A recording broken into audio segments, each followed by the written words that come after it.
And so we reach the top of the hexagram today with the line 6, which is called attraction. Line 6 in gate 49, the gate of revolution and principles. If you have a child with either the 49.5 or the 49.6, it's really good to teach them that the principles that they see are things that have to come over time, and they can't let their emotions dictate it, but learn to recognize how they change with the wave, how accepting they can be of regulation when they're in a good mood, and how offensive it could seem to be when they're in a bad mood.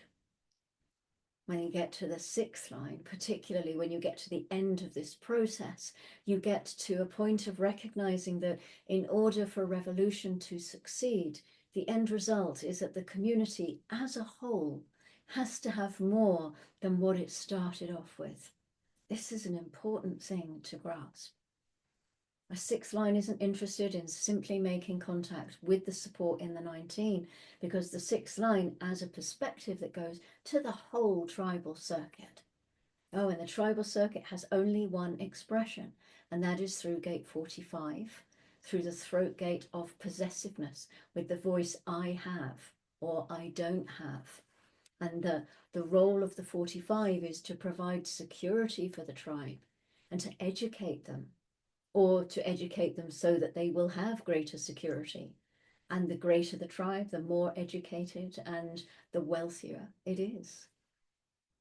So the 49.6, in looking at principles of revolution, it recognizes that it will be the final material evidence that validates or not the revolution.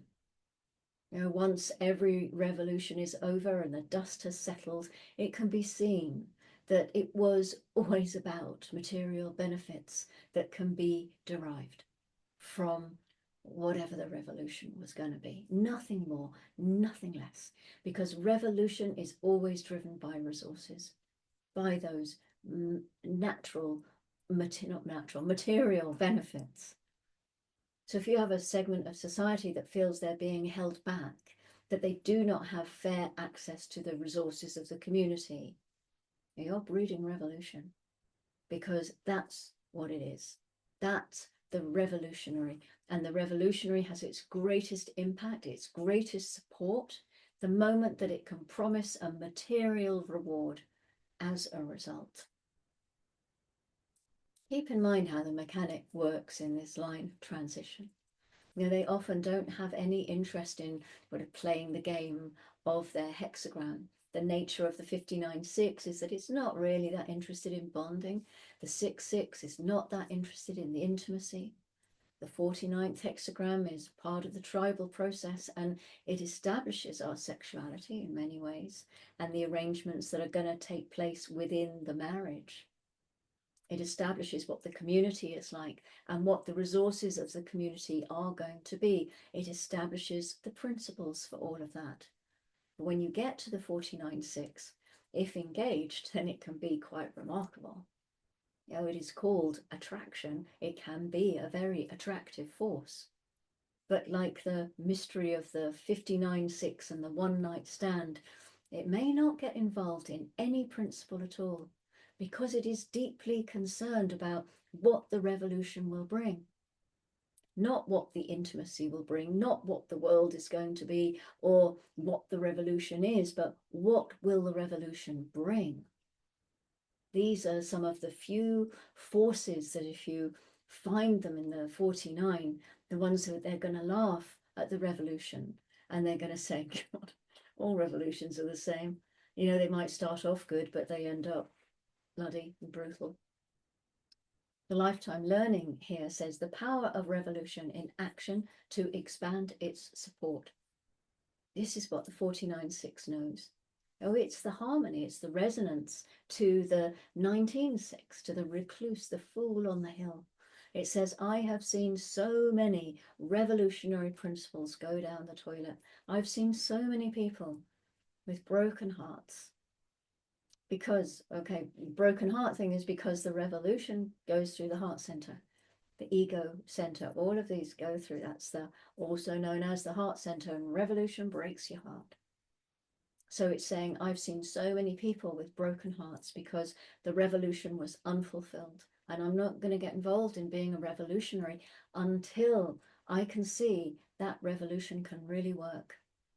And they can really be of value in that sense, because they can see which revolution has the correct principles and will be of benefit. In the exaltation, an innate impressionability that transforms the fence sitter into the committed, the sensitivity and potential to embrace and transform others. But only when they see that it's really possible. There are very few 49 sixes who are revolutionaries.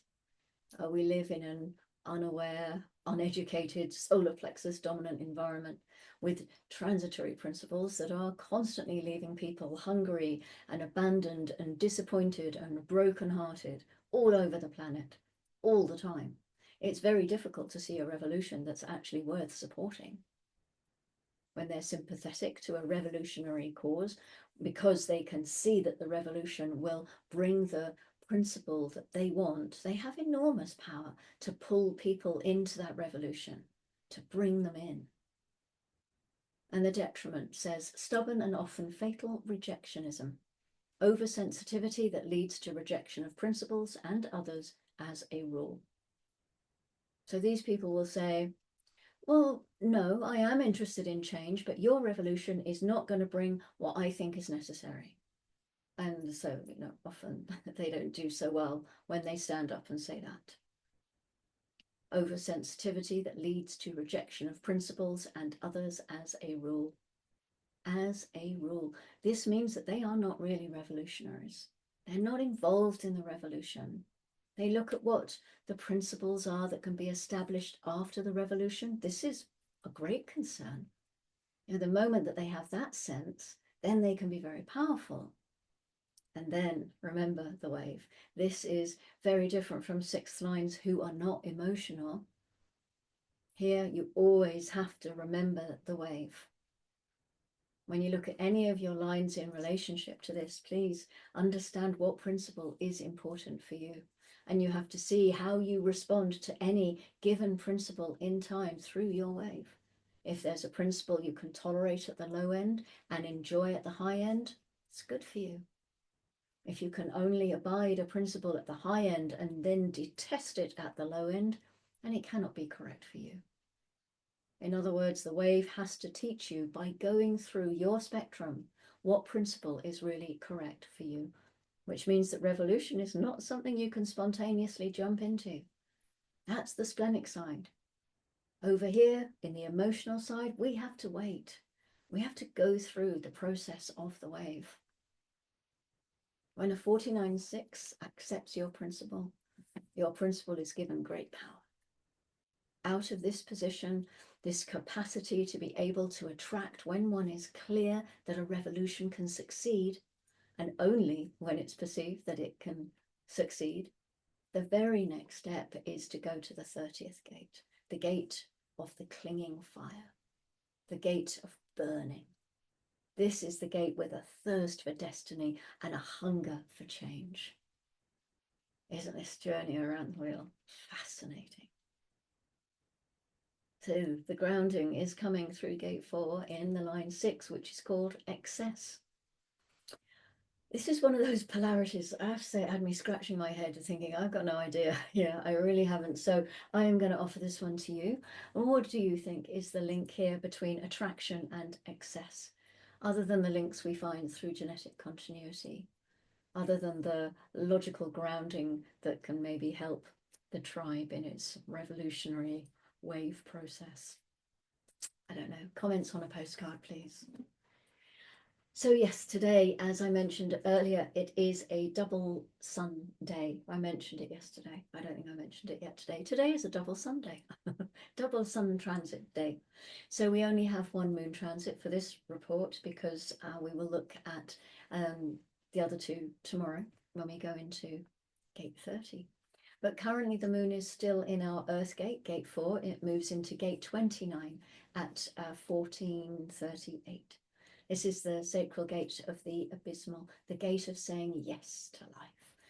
It's in the collective abstract circuit, a circuit that is based on the ebbs and the flows and the cycles of beginnings and endings, which describes the process of life beautifully. It's a gate of commitment. It's committing its energy to whatever it says yes to, which is why making those sorts of decisions from our own authority is so important, because our mind will say yes to anything pretty much. Sometimes from fear of missing out, or from fear of upsetting somebody by saying no, or because it has been conditioned to always say yes. And this kind of decision making has no reference at all to our actual energy and to what keeps us alive. Just saying. I'll be back later with 2 videos, because of course we're moving into gate 30. So there will be an overview and a first line. The overview I will post around 8 o'clock tonight, GMT, and then about half an hour or so later, the first line. So yeah, excellent. Good day today. Yay. See you later on. And until then, as always, enjoy your life. Love yourself. All these wonderful phrases that sound like such sort of gimmicky throwaway lines. Love yourself. Yeah. Oh, what does that mean? Oh, the joy of it when you, yeah, okay, I'm not going there. You tell, I was just about to go off on one there and I pulled myself back. So yeah, I will see you a little bit later on for gate 30, gate of feelings. Until then, gently.